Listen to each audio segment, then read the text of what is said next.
ఒక ప్రకాశవంతమైన ఉదయం సామ్ స్కూల్కి వెళ్లడానికి సిద్ధమయ్యాడు.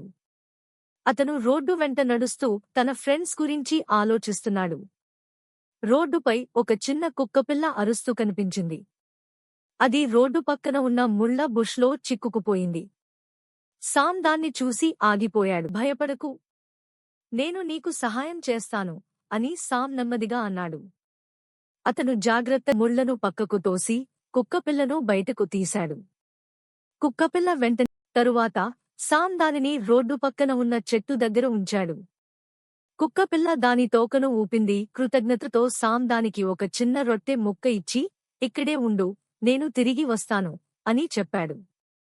అతను పాఠశాలకు చేరుకున్నప్పుడు అతని స్నేహితుడు హరికి ఆ విషయం గురించి అడిగాడు. సాయంత్రం సామ్ తిరిగి ఇంటికి వెళ్తున్నప్పుడు కుక్కపిల్లను మళ్లీ చూశాడు. సామ్ కుక్కపిల్లని తన వెంట తీసుకెళ్లాడు.